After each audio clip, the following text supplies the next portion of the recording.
अस्सलाम वालेकुम क्लास तक न्यू लेक्चर अपना स्टार्ट करने लगे हैं। बड़ा छोटा सा लेक्चर है, इसमें पढ़ेंगे इंटरनल एनर्जी, यानी कि मॉलिक्यूल में भी आपने लिया है लिक्विड है कोई भी ऑप्शन, उसके अंदर कितनी इंटरनल एनर्जी प्रेजेंट है।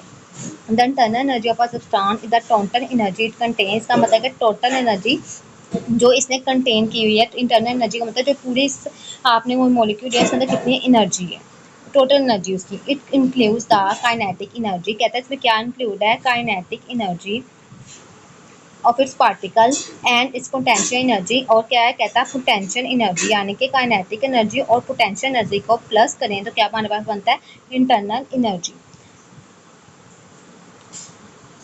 And the potential energy due to इस बॉन्डिंग बिटवीन दैम। और जो अच्छा, अब इसका क्या मतलब है, due to bonding between them. जो मॉलिक्यूल्स ये आपने कंटेनर लिया है, इसके अंदर आपने लिक्विड है, कोई भी लिक्विड है, इसके अंदर जो मॉलिक्यूल्स प्रेजेंट है, ठीक है, जो मॉलिक्यूल्स इसके अंदर प्रेजेंट हैं उनके दरमियान जो अट्रैक्टिव फोर्सेस की वजह से जो फोर्सेस प्रेजेंट है उसको हम लोग का जो एनर्जी इन्होंने स्टोर की हुई है इसने, इसको हम क्या कहते हैं, पोटेंशियल एनर्जी। पोटेंशियल एनर्जी का वर्ड ही कहाँ से निकले, पोटेंशियल से, यानी कितनी उसके पास पोटेंशियल है।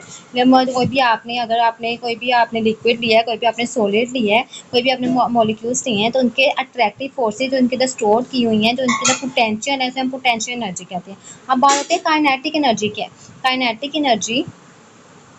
काइनेटिक एनर्जी का मतलब है कोई भी आपने जो भी मॉलिक्यूल्स हैं उनके दरमियान में और उनके आपस में जो सी मॉलिक्यूल्स के दरमियान जो से आपस में टकराते हैं, क्लूजन होती है, उसको हम कहते हैं काइनेटिक एनर्जी।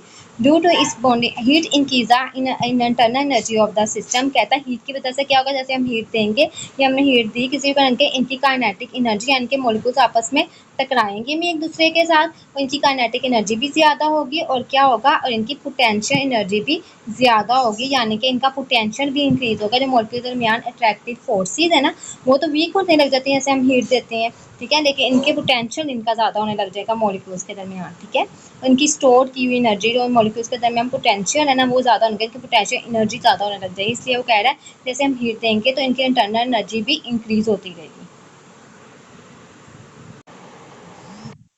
ये देखिए आपने इसमें आप देखेंगे आपका एक उसने मॉलिक्यूल्स लिए हैं, थोड़े एक उसका पार्ट लिया है उसने लिक्विड का, उसको उसने दिखाया है कि एडहेसिव फोर्सेस और कोहेसिव फोर्सेस के बारे में बताया है, किस तरह हम लोग एक मॉलिक्यूल्स के दरमियान ये फोर्सेस किस तरह प्रेजेंट होती है। एडहेसिव फोर्सेस तो आपने नहीं पढ़ा, लेकिन कोहेसिव फोर्सेस वो आप ये देखें एंड आपको वो अपने एरो के थ्रू दिखा रहा है कि जो दो मॉलिक्यूल्स के दरमियान जो फोर्सेस होती है उसको हम कोहेसिव फोर्सेस कहते हैं। एडहेसिव होता है कि अटैच करके रखना, कोहेसिव थोड़ी सी उसकी फोर्सेज जो अंदर के मॉलिक्यूल्स की फोर्सेज होती हैं, जो मॉलिक्यूल्स के दरमियान फोर्सेज होती हैं, उसमें कोहेसिव फोर्सेज कहते हैं। आप इसको वो आप अपने इसके थ्रू दिखा रहा है, डायग्राम के थ्रू उसने दिखाया।